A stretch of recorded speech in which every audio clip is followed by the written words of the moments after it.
Ça va se dérouler très bien.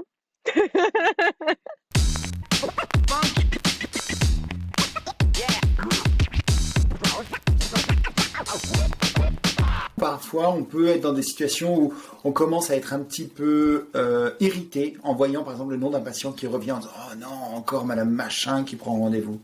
Et là, il y a peut-être des choses qui sont intéressantes sur lesquelles on va pouvoir commencer à travailler.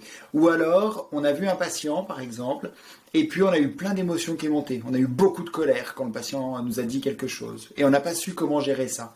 Donc c'est pour nous aider en fait à avoir une meilleure gestion de l'interaction avec le patient pour que nous, on soit mieux dans nos baskets en consultation, que quand on rentre le soir à la maison, on n'ait pas un sac rempli de choses qu'on va devoir porter. L'intérêt de l'intervision, c'est qu'on a quand même tous plutôt une pratique solitaire, on a peu d'échanges avec les autres professionnels et que là, ça permet de venir échanger sur les questions qu'on peut se poser dans notre pratique ou effectivement, il y a des choses qui reviennent régulièrement, où on se dit: «Ça m'agace» ou «Je comprends pas pourquoi je me mets dans cet état-là» ou «J'aime pas ces situations-là» ou alors je me pose des questions de «Je me sens pas à l'aise» ou le fait de venir discuter et d'échanger et de trouver des outils sur réfléchir à ma façon de pratiquer avec d'autres professionnels que je ne connais pas nécessairement, ça permet d'avoir un œil nouveau, un prisme nouveau, un regard différent et puis ça permet aussi de se rendre compte qu'on est plusieurs à avoir le même genre de questionnement, le même genre de problématique et donc de trouver ensemble des solutions ou des manières de faire différentes.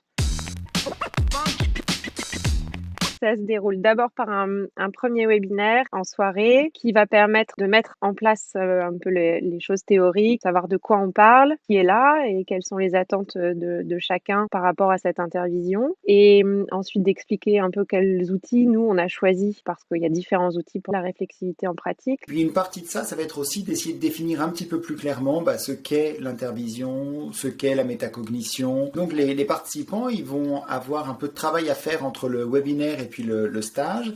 Ensuite, on aura 2 jours qui sont pour le moment donc prévus en présentiel et durant lesquels ils vont pouvoir présenter leur matériel et discuter avec leur pairs.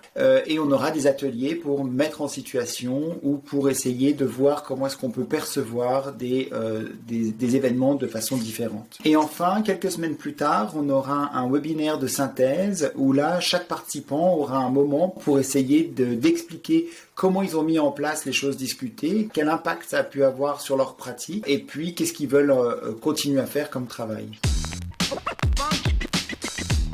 La différence majeure entre les deux, c'est la position que prend le facilitateur dans les discussions de groupe. Dans une supervision, on va avoir quelqu'un qui est là et qui va être le référent et qui est un petit peu vu comme étant la personne qui va être experte dans le domaine et qui va pouvoir offrir de l'aide et des conseils aux intervenants. Dans l'intervision, en fait, le facilitateur va être là comme les autres, donc il fait partie des pairs et c'est un groupe de discussion en cercle où les gens vont pouvoir partager. Thierry et moi, on est des cliniciens, tout comme les autres participants et participantes et donc on veut faire émerger des choses tous ensemble. Nous, on est vraiment là pour faire émerger des choses, d'échanger tous ensemble pour s'apporter des choses les uns et les autres. C'est pour ça que c'est intéressant qu'on soit mélangés avec des gens d'autres points de vue, d'autres horizons.